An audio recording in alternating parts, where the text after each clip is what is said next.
Hello बच्चों, कैसे हैं आप लोग। आज मैं अपने उन बच्चों से बात करना चाहता हूं जो इंजीनियरिंग की तैयारी कर रहे हैं। खासकर जे मेंस एग्जाम की डेट कल ही एनटीए ने रिलीज कर दी है।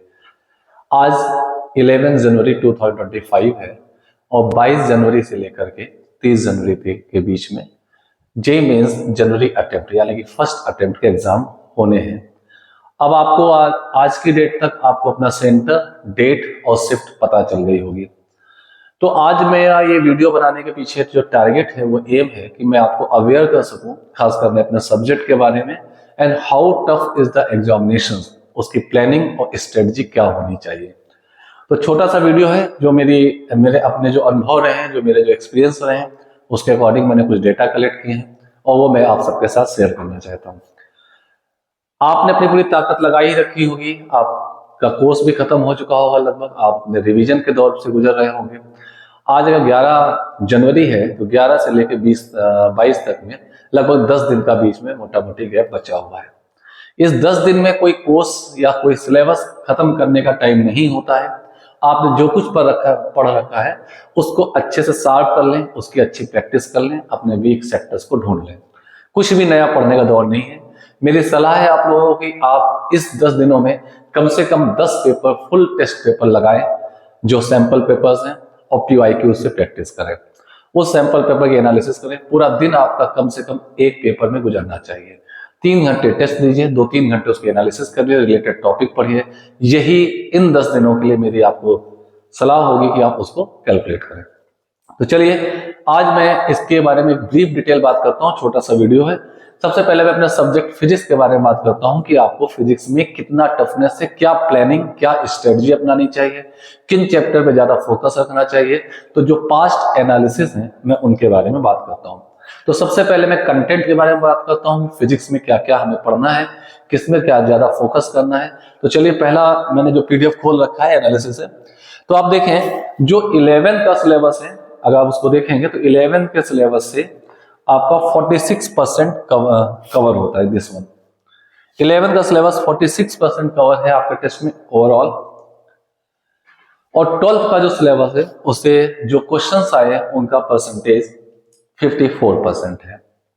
यानी कि लगभग ये 18 से 20% का जो डिफरेंस है, 12th के सिलेबस पे ज्यादा फोकस रखना, ये मेरा पहला की पॉइंट हो। यानी 12th का सिलेबस आपका ज्यादा अच्छे से तैयार होना चाहिए।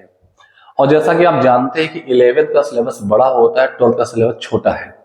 लास्ट के बहुत से टॉपिक बहुत ही आसान होते हैं। शुरुआत में अगर आप इलेक्ट्रोस्टैटिक्स से लेकर के करंट मतलब ईएमआई तक जाते हैं, एसी तक जाते हैं, एक इंटरलिंक टॉपिक होता है, बहुत अच्छा टॉपिक है, ढेर सारे अच्छे चैप्टर्स हैं। फिर ऑप्टिक्स से इजीनेस, टफनेस खत्म हो जाती है, इजी हो जाता है टॉपिक ऑप्टिक्स से। सिंपल ज्योमेट्री आपको आती है तो ऑप्टिक्स अच्छे से निपटा सकते हैं। उसका मॉडर्न फिजिक्स और सेमीकंडक्टर बहुत आसान है, फॉर्मूला बेस्ड प्रॉब्लम होते हैं, थोड़ा कैलकुलेशन इन्वॉल्व होता है। तो अगर 11th और 12th के सिलेबस की बात की जाए तो 11 का सिलेबस 12th का सिलेबस 11 के कंपेयर में ओनली 75% होता है, यानी कि 3/4 साइज है इसका, और कवर 20% मोर है। तो अगर एवरेज देख लें तो लगभग 40% एडवांटेज है 12th के सिलेबस को अच्छे से कंप्लीट करने में। तो ये मेरी सलाह है आपको कि आप 12th के सिलेबस पे ज्यादा फोकस करें। तो ये तो था मेरा पहला पॉइंट।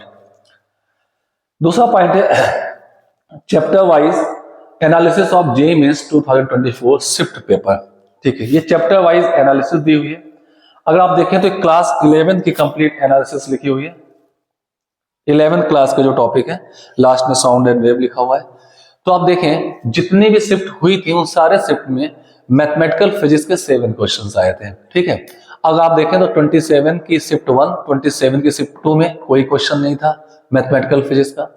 29 की शिफ्ट 1 में एक था, शिफ्ट 2 में एक था, एंड 30 की शिफ्ट 1 में कोई नहीं था, शिफ्ट 2 में 1 पे क्वेश्चन था। तो ये ओवरऑल पे अगर हम ज्यादा निगाह मान लें, सब पे बात करें तो टाइम बहुत लगेगा।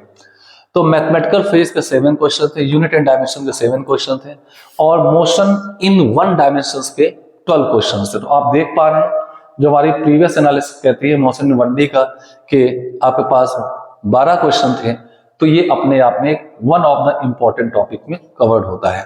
ठीक है, और अब मैं आगे और बात कर लूं तो आप देखेंगे इसके बाद लॉज ऑफ मोशन के 16 क्वेश्चंस हैं। देखिए आप देखिए मैक्सिमम 3 क्वेश्चंस हैं 30 की शिफ्ट सेकंड में 3 क्वेश्चन है, तो ये भी एक हाईलाइट करने वाला पार्ट हो। 3 क्वेश्चन, लॉज ऑफ मोशन आपका सेकंड मोस्ट इंपॉर्टेंट चैप्टर हो जाता है, जो नाउ ए डेज ट्रेंड चल रहा है 2024 में एनटीए ने जो पूछा था। ठीक है, इसके बाद आते हैं वर्क पावर एनर्जी में भी 9 क्वेश्चंस आए हैं, सेंटर ऑफ मास में भी 6 टोटल क्वेश्चंस आए हैं, यानी कि सारी शिफ्ट मिला करके ये पेपर का एवरेज नहीं है। और इसके बाद रोटेशनल मोशन में 10 क्वेश्चन आए हैं, तो ये रोटेशनल मोशन और gravitation, most of cases gravitation negligence में चला जाता था, लोग इसको बहुत इंपॉर्टेंस नहीं देते थे। बट देखिए ग्रेविटेशन का यूनिफॉर्म हर शिफ्ट में एक क्वेश्चन जरूर आया है, तो ग्रेविटेशन ऐसा कोई टफ टॉपिक नहीं है, हर एक शिफ्ट में एक क्वेश्चन आया है, तो इसलिए एक क्वेश्चन तैयार रखना, इसके सारे फॉर्मूलों को देखिए। तो ये 2 चैप्टर और इंपॉर्टेंट की कैटेगरी में चले जाते हैं। इसके बाद देखिए solid mechanical property of solid में 9 क्वेश्चंस आए, सिर्फ एक शिफ्ट ऐसी रही जिसमें क्वेश्चन नहीं आया था। उसके बाद मैकेनिकल प्रॉपर्टीज ऑफ फ्लूइड्स में भी 9 क्वेश्चंस आए, एक शिफ्ट ऐसी रही, 2 शिफ्ट जिनमें क्वेश्चंस नहीं आए हैं। तो दोनों भी अपने आप में बहुत अच्छे क्वेश्चंस होते हैं, अच्छे चैप्टर हैं। अब बात करते हैं हीट, एक पूरा पार्ट होता है ये टॉपिक। ये देखिए हीट का एक पूरा पार्ट है, thermal properties of matter, thermodynamics and kinetic theory of gases. और इनको काउंट कर ले तो 12 to 14, 14, 7, 21 क्वेश्चन है टोटल, 21 क्वेश्चन है, 21 question is not a less, 21 question इस यूनिट से आए हैं, तो ये यूनिट अपने आप में one of the most important unit में आ जाती है, one of the most important unit, 21 question. तो ये भी एक अपने आप में बहुत इंपॉर्टेंट टॉपिक है, इसको मैं सबसे प्रायोरिटी पे रखता हूं और बहुत आसान है, और इसको पढ़ लेने से आपकी केमिस्ट्री का भी कई पार्ट पूरा हो जाता है, तो इसको भी निगलेक्ट नहीं किया जा सकता। ऑसिलेशन मतलब एसएचएम से अपने आप में 8 क्वेश्चंस आए हैं, जिनमें से सिर्फ 2 शिफ्ट में मिसिंग था, यानी कि हर शिफ्ट में एक आया है, और वेव में भी लगभग 2-3 शिफ्ट, 3 शिफ्ट, 4 शिफ्ट में मिसिंग था, 6 क्वेश्चंस आए, तो ये भी अपने आप में इंपॉर्टेंस रखते हैं। यानी सबसे पहले नंबर पर अगर मैं देखूं तो oscillation and wave, heat and thermodynamics को मैं पहले नंबर पे रखूंगा, दूसरे नंबर पे मैं आपको लॉज ऑफ मोशन रखूंगा नंबर ऑफ क्वेश्चन अकॉर्डिंग, तीसरे नंबर पे रोटेशन और ग्रेविटेशन दोनों आ जाएंगे, और fourth number motion in 1D आ जाएगा। तो मेरी सलाह है, ये जो मैंने 4 ऑप्शंस लिखे हैं, इन चारों पे बहुत ध्यान दें, तो आप 11th के सिलेबस से काफी कुछ कर सकते हैं। खासकर 12th अपेयरिंग जो स्टूडेंट है, जिनका अभी ये फर्स्ट टाइम ये एग्जाम देने जा रहे हैं, तो उनको सलाह है कि उनका 11th पीछे रह गया, वो करंट ईयर के दौरान उन्होंने 12th पे ही सारा फोकस रखा होगा, उनका बोर्ड एग्जाम होगा, तो वो कम से कम इन टॉपिक पे कुछ अच्छे अच्छे क्वेश्चन और PYQ जरूर कर लें, जिससे कि आप इसको क्रैक कर पाए। तो ये तो रही 11th की एनालिसिस। अब आते हैं 12th की एनालिसिस पे। ये आपके सामने क्लास 12th का ये चैप्टर दिए हुए हैं, सारे चैप्टर्स इसमें आ चुके हैं। क्लास 12th में देखें तो सबसे ज्यादा क्वेश्चन जो आए हैं वो करंट इलेक्ट्रिसिटी से आए। देखिए current electricity 25 question in all the shift, किसी भी एक ही शिफ्ट में सिर्फ एक क्वेश्चन है, बाकी हर शिफ्ट में 2 या 3 क्वेश्चन बने हुए हैं। ये एनालिसिस आप देख सकते हैं, तो ये हमारी प्रायोरिटी पर रहेगा और ये नंबर 1 कैटेगरी में आ जाता है। तो करंट इलेक्ट्रिसिटी, इसी के लिए मैंने अभी कुछ लगातार मैं कुछ कॉन्सेप्ट के वीडियोस डाल रहा हूं, क्योंकि मेरे निगाह से ये चैप्टर 12th सिलेबस में सबसे ज्यादा मोस्ट कवरिंग और इंपॉर्टेंस रखता है, तो इसे इसको बिल्कुल भी मिस नहीं करें। 25 क्वेश्चंस टोटल आए हैं, तो एक शिफ्ट में आपको 3 क्वेश्चन मिलने ही मिलने, 3 या 2, कहीं एक भी है तो एवरेज 2 क्वेश्चन तो करंट इलेक्ट्रिसिटी से आने ही आने हैं, इस बात को ध्यान रखिए। सेकेंड हायर नंबर आता है मैग्नेटिक इफेक्ट ऑफ करंट। ये भी बहुत आसान चैप्टर है, अगर फॉर्मूला बेस्ड प्रॉब्लम होता है, अगर आपको थोड़ा सा cross product and dot product of vectors का और उसका कैलकुलेशन का वेक्टर का आइडिया है, तो ये हमारा क्वेश्चन चैप्टर जो होता है सेकंड प्रायोरिटी पे आ जाता है। इसके बाद अगर आप देखें इलेक्ट्रोमैग्नेटिक इंडक्शन है, 9 question, magnetic property of matter learning वाला पार्ट है, 2 क्वेश्चन आए, कभी कभी पूछा गया है, तो इसे IITs में इसकी बहुत इंपॉर्टेंस नहीं होती, पूरी शिफ्ट मिलाकर 2 आए हैं, लगभग 0 है, तो इसको आप ना भी पढ़ें तो काम चल जाएगा, राइट। फिर आता है इलेक्ट्रोमैग्नेटिक इंडक्शन, इसमें 9 क्वेश्चन आए, किसी शिफ्ट में 2 आया, किसी में 0 है, किसी में 1 है, तो एज ए एवरेज में इसमें 1 क्वेश्चन मान सकता हूं। लेकिन उसके बाद आपकी थर्ड इंपॉर्टेंट कैटेगरी आती है alternating current. Third category alternating current हो जाती है, 12 क्वेश्चन आए, जब भी आए 2-2 क्वेश्चन आए लगभग एवरेज, बाकी 0 या 1 रहा है, तो 2 क्वेश्चन आने की इस बार भी इसकी प्रोबेबिलिटी हो सकती है, 12 क्वेश्चन। थर्ड नंबर पे हमारा वेव ऑप्टिक्स आ जाएगा। अब मैं आपको बता दूं, ये सबसे इंपॉर्टेंट, मैं यहाँ स्टार बना रहा हूं, वेव ऑप्टिक्स जो आपका टॉपिक है उसमें 90% पार्ट सिर्फ YDSE का है।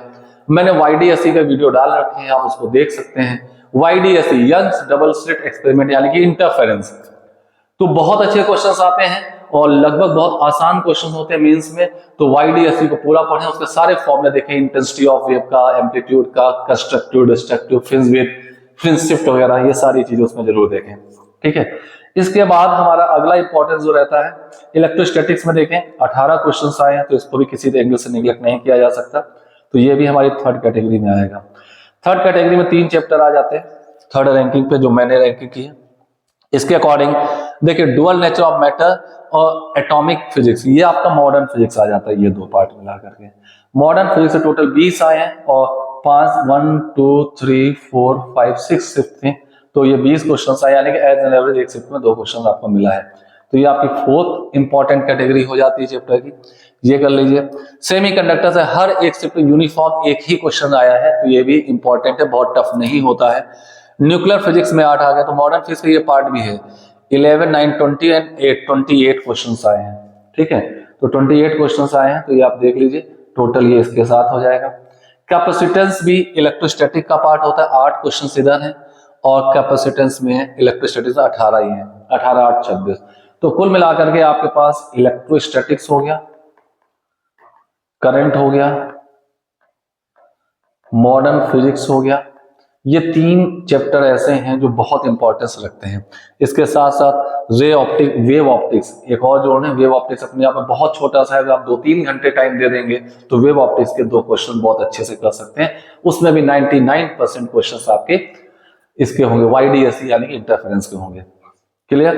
एक्सपेरिमेंटल फिजिक्स में एक क्वेश्चन आया है, तो इसमें आपके स्क्रू गेज या वर्नियर की बात होगी। तो ये तो था आपका 11th और 12th सिलेबस में कौन कौन से चैप्टर इंपॉर्टेंस रखते हैं उनको पढ़ना। तो ये रैंकिंग मैंने कर दी है, ये आप देख सकते हैं, वीडियो को पॉज करके आप स्क्रीनशॉट ले सकते हैं। फिर इसके बाद number of special type of question पर शिफ्ट, तो ये कुछ स्पेशल टाइप के क्वेश्चन है, इसमें बहुत मुझे बात नहीं करनी है। डिफिकल्टीज कैसी थी, जब फिजिक्स में देखें डिफिकल्टीज कैसी थी, आप देखेंगे तो डिफिकल्टीज वाले जो क्वेश्चन है बहुत कम ही दिखेंगे। देखिए मिसलेनियस में डिफिकल्टी 1 है, 3 है। इजी क्वेश्चन सबसे ज्यादा है, देखिए सबसे ज्यादा इलेक्ट्रोस्टैटिक मैग्नेट में इजी क्वेश्चन 57, तो ये सारे इजी क्वेश्चन ही हैं, तो इससे बहुत डरने वाली बात नहीं है। मैक्सिमम क्वेश्चन इजी या मॉडरेट में ही, डिफिकल्टी में बहुत कम नंबर है। ठीक है ना, राइट। आगे बढ़ते हैं फिजिक्स में। एवरेज, फिजिक्स में एवरेज में देखिए आप देखेंगे कि फिजिक्स एंड मेजरमेंट में 1 से 2 क्वेश्चंस हैं, जनवरी अटेम्प्ट में, और अप्रैल अटेम्प्ट में 0 या 1 क्वेश्चन है। ऐसे आप देखते जाएं, मोशन स्ट्रेट लाइन में 0 या 1 क्वेश्चन है, मोशन इन प्लेन में जो 1 से 2 है। ऐसे आप देखते हैं तो सबसे ज्यादा लॉज ऑफ मोशन में क्वेश्चंस आए हैं। As an average laws of motion का एवरेज सबसे ज्यादा रहा है। इसके बाद आगे बढ़ते हैं तो आप देखेंगे फिर काइनेटिक थ्योरी ऑफ गैसेस का एवरेज भी 1 से 2 क्वेश्चन का रहा ही है। अब इसके बाद अगर आगे आए तो इलेक्ट्रिक चार्ज और इलेक्ट्रोस्टैटिक्स में भी 1 से 2 क्वेश्चंस बना हुआ है। करंट इलेक्ट्रिसिटी अभी भी टॉप पर चल रहा है, 12th के सिलेबस में सबसे ज्यादा टॉप करंट इलेक्ट्रिसिटी है, सबसे ज्यादा क्वेश्चन इससे पूछे जाएंगे। फिर ऑल्टरनेटिंग करंट आ जाता है, AC आ जाता है सेकंड टॉप पे। देखिए इसमें भी 1 से 3 क्वेश्चन का एवरेज मेंटेन किया गया है। वेव ऑप्टिक्स में भी आप देखेंगे 1 से 2 क्वेश्चन का एवरेज मेंटेन किया गया है। ठीक है, तो ये सारी चीजें हैं। तो ये था कुछ टॉपिक की लिस्ट, अगर आप चाहेंगे तो मैं आपको सेंड भी कर दूंगा, आप कमेंट में बता सकते हैं। राइट, अब आते हैं how tough is the examinations. ये तो था हमें सिलेबस, कंटेंट और प्लानिंग एंड स्ट्रेटजी, किन चैप्टर में ज्यादा फोकस किया जाए, किन चैप्टर में थोड़ा सा कम से भी काम चल जाएगा आपका। राइट, अब आते हैं अपने प्लानिंग और स्ट्रेटजी में। चलिए प्लानिंग और स्ट्रेटजी चेक कर लेते हैं। सबसे पहला पार्ट है number of student who secure 100 percentile. Previous 3 years के मैंने रिकॉर्ड चेक किए हैं, तो 2024 में 24 लोगों ने, 2022 में 24 स्टूडेंट ने 100 परसेंटाइल यानी कि मार्क्स सिक्योर किए थे। 2023 में 42 लोगों ने 100 परसेंटाइल सिक्योर किए थे, एंड 2024 में 56 लोगों ने 100 परसेंटाइल सिक्योर किए थे। Total number of qualified student जो था वो 2,50,283 था, जो JEE एडवांस के लिए क्वालिफाइड थे। ठीक है, राइट। तो आप देखें लगातार टैलेंटेड लोगों की संख्या बढ़ती है, लोगों की प्लानिंग और स्ट्रेटजी कितनी स्ट्रांग है ये भी आपको समझना होगा। कंपटीशन इतना इजी नहीं होता। ईयर बाय ईयर लोग अपनी प्लानिंग स्ट्रेटजी अपने आपको मास्टर करते जा रहे हैं, यानी कि अपनी स्किल को शार्प करते जा रहे हैं। यही नंबर इस बात को दर्शाता है। तो चलिए, तो ये चीज आपके माइंड में होनी चाहिए। Next, JEE mains 2024 qualifying cut off marks for the JEE advance. तो 2024 में जनरल कैटेगरी के मिनिमम आपका कट ऑफ जो था, क्वालिफाइंग परसेंटाइल जो था 93.23 था, जिसमें 97,351 लोग क्वालिफाई हुए थे। पीडब्ल्यू के लिए परसेंटाइल बहुत कम था, जिसमें 3973 लोग हुए थे। ईडब्ल्यूएस में 81% परसेंटाइल था, 25,000 लोग लगभग क्वालिफाई हुए थे। ओबीसी के लिए 79.675 थे, इसमें 67,570 लोग क्वालिफाई हुए। और एससी के लिए 60% था, लगभग 37,581 क्वालिफाई हुए। एसटी के लिए 46% था, जिसमें 18,780 लोग क्वालिफाई हुए थे। अब आते हैं एनालिसिस ऑफ द एग्जाम पे। एनालिसिस ऑफ एग्जाम देखें तो number of candidate appear 2023 versus 24। 2023 में 11,13,325 लोगों ने एग्जाम दिया था और 2024 में 14,15,110 लोगों ने एग्जाम दिया, यानी कि this jump to 3,01,785 in the number of candidates directly affect the candidates rank and percentile. आपका ये जो जंप है, मतलब 3 लाख के आसपास लोग एक्स्ट्रा मोर इतने लोग और बैठ गए हैं। देखिए स्केल नीचे है, इसका मतलब यह है कि हर साल पार्टिसिपेंट्स करने वाले बच्चों की संख्या बढ़ती जा रही है। तो कंपटीशन भी टफ होगा और सबकी अपनी स्ट्रॉन्ग प्लानिंग एंड स्ट्रेटजी हो सकती है। तो आपको भी हल्के में नहीं लेना है एग्जाम को। नंबर ऑफ पार्टिसिपेंट्स बढ़ रहे हैं, competition year by year tough होता जा रहा है। Now the next is JEE mains 2024 qualifying cut off marks for the JEE advance. ये आपका हो चुका है। Next, percentile versus marks in JEE mains. तो देखिए 99 परसेंटाइल 27 के शिफ्ट 1 में 236 नंबर जिसके आए थे, वो 99 परसेंटाइल उसको मिला था।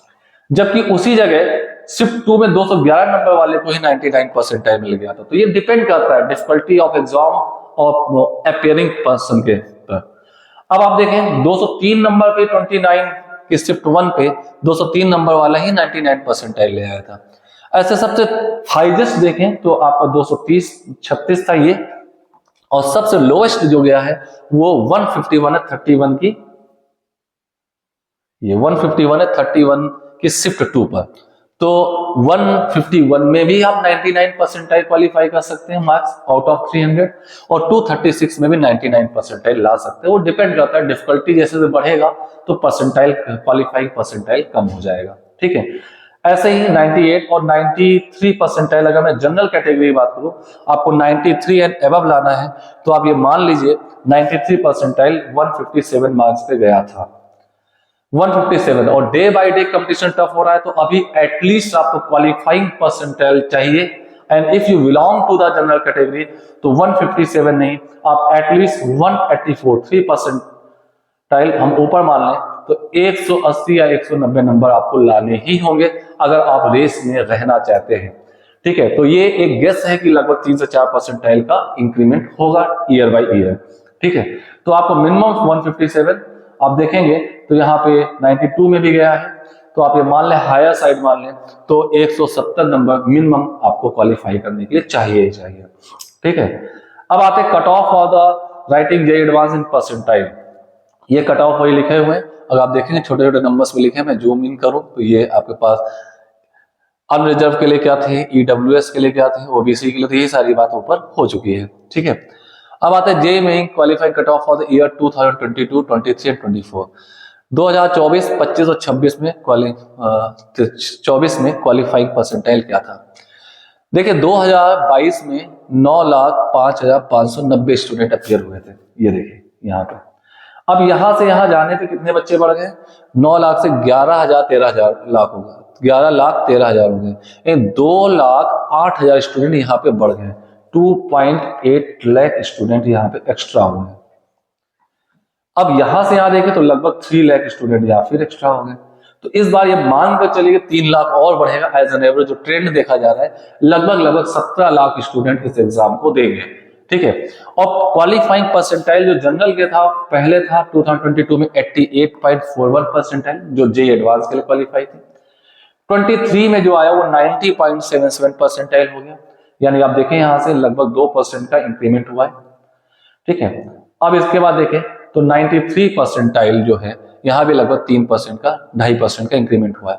तो आप देखें लगभग 2-2.5% हो गया। तो अगर मैंने जो ऊपर एनालिसिस दिखाई थी ये देखिए, तो अगर आपका अभी 93 परसेंटाइल है 93 परसेंटाइल, तो आपको 96 परसेंटाइल मिनिमम सिक्योर करना है। उसकी हायर एंड पर देखें तो 184 मार्क्स आपको सिक्योर करने ही करने हैं।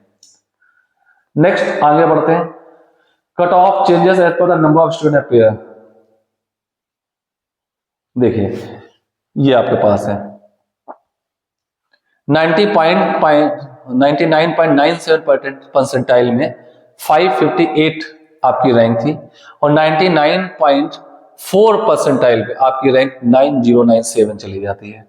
अब देखिए 90.97 93 पे देखिए कितना छोटा चेंज आया और रैंक आपकी कितनी गिर गई, ये देखिए क्लियर। अब 99.9 से 99.5 आने तक में 500 से रैंक लगभग 8000 चली जाती है, यानी 7500 का डिफरेंस आ जाता है। तो आप देखें 99.9 से 96.0 तक आने पर यानी कि ये लगभग 3 परसेंटाइल 4 परसेंटाइल लगभग कम हुआ है, तो 61,000 का चेंज आ जाता है। तो सोचिए 0.001 परसेंटाइल में भी कितना लॉट ऑफ चेंज आ रहा है वो देखना है आपको। JEE topper 100 percentile over the year, ठीक है। तो ये ओवर द ईयर आप देख पा रहे हैं कि 100 परसेंटाइल वाले बच्चों का स्कोर है। देखिए 2021 में फरवरी में आप देखेंगे तो 8 लोगों ने 100 परसेंटाइल सिक्योर किए थे और 2021 के सेकंड अटेम्प्ट में 13 लोगों ने 100 परसेंटाइल सिक्योर किए। फिर जुलाई में उसमें 4 अटेम्प्ट होते थे। जुलाई में आपने देखा कि यहाँ पर कितने होते थे, 17 लोगों ने टॉप 100 परसेंटाइल सिक्योर किया और 21 लोगों ने अगस्त में वो 4 उसके थे, तो इसमें इन्होंने 21 में 4 लोगों ने 100 परसेंटाइल सिक्योर किए। फिर 22 में आते हैं तो 2 ही अटेम्प्ट जून और जुलाई हुआ है, तो जून में 14 लोगों ने और जुलाई वाले अटेम्प्ट में सेकंड अटेम्प्ट में 24 लोगों ने 100 परसेंटाइल सिक्योर किए। जनवरी में आए तो 20 लोगों ने 100 परसेंटाइल सिक्योर किए। फिर अप्रैल 23 में आए तो 43 लोगों ने 100 परसेंटाइल सिक्योर किए, राइट। और जनवरी में इसमें 25 लोगों ने 100 परसेंटाइल सिक्योर किए, राइट। अब ये एक एनालिसिस अगर आप देखेंगे तो ये आपके पास एक एनालिसिस है, overall analysis of JEE mains 2024 shift papers, ठीक है। क्लास वाइज डिस्ट्रीब्यूशन, तो यहां पर देखेंगे 24 में क्लास वाइज डिस्ट्रीब्यूशन कुछ ये है, यानी कि अभी भी जो क्लास 12 का सिलेबस है वो ज्यादा है और क्लास 11 का सिलेबस कम है, डिफिकल्टी लेवल नीचे लिखा हुआ है। तो आप देखिए फिजिक्स में अगर आप देखेंगे तो यहाँ देखिए डिफिकल्ट क्वेश्चन सिर्फ 4% है, ये देखिए फिजिक्स में डिफिकल्ट क्वेश्चन सिर्फ 4% है, मॉडरेट 29% है, इजी 67%। तो आप सोचो 67% इजी क्वेश्चन है, बहुत आसान है क्वालिफाई करना, ठीक है। और सबसे आसान फिजिक्स में आया, देखिए केमिस्ट्री में डिफिकल्टी मॉडरेट लेवल बढ़ गया, डिफिकल्टी 4% है, डिफिकल्टी सब में ही 4% है, कॉमन है। और जबकि मॉडरेट इसमें 29 थे, इसमें 51.6 है, तो इसमें इजी वाले का लेवल कम हो गया। मैथ में इजी वाले का लेवल भी लगभग वही जो केमिस्ट्री का था, तो फिजिक्स इजी आया था, ये बात तो आपको माननी ही पड़ेगी। तो इसलिए फिजिक्स को लेकर बहुत चिंता करने की बात नहीं, बट एक प्लानिंग और एक गुड स्ट्रेटजी आपके पास होनी चाहिए, ठीक है। Difficulty wise distribution overall paper, तो ओवरऑल पेपर में अगर फिजिक्स में जो थे मॉडरेट और ट्रिकी क्वेश्चन थे, केमिस्ट्री में easy to moderate NCERT weight question थे, मैथमेटिक्स में moderate to difficult and lengthy question थे। तो मैथ अभी भी आपको टफ मिलने वाली है, तो याद रखें। तो ये था मेरी पूरी एनालिसिस। तो मैं आपसे गुजारिश करूंगा, मेरी सलाह है आपको कि इस समय सिर्फ अच्छे क्वेश्चंस पे, यानी कि अच्छा सैंपल पेपर 10 से 15 सैंपल पेपर सॉल्व कर लीजिए। आपने कहीं की टेस्ट सीरीज रखी तो उसको शिद्दत से करिए और उसके साथ साथ उसकी एनालिसिस दोबारा करिए, जिससे कि सेम क्वेश्चन या सेम कॉन्सेप्ट का क्वेश्चन कुछ नया आ जाए तो दोबारा आपसे वो गलत ना हो या छोड़ना ना पड़े, ठीक है। तो चलते हैं, मिलते हैं आपको नेक्स्ट वीडियो में। तो अभी मैंने करंट इलेक्ट्रिसिटी और मॉडर्न फिजिक्स के कुछ अच्छे क्वेश्चन साथ मिलता हूं कल, और मॉडर्न फिजिक्स का एक पूरा वीडियो लेकर आ रहा हूं, जिससे कि मॉडर्न फिजिक्स के आपके सारे क्वेश्चन कंप्लीट हो जाए। तो keep on watching, stay tune, अपना बेस्ट करिए, अपने और रिजल्ट के बारे में मत सोचिए, अपनी पूरी मेहनत लगा दीजिए, ताकत लगा दीजिए। आपको अपने सपने साकार करने हैं, ये कोई दूसरा करने नहीं आएगा। शुभकामनाओं के साथ best wishes, keep on watching and keep on learning. Thank you.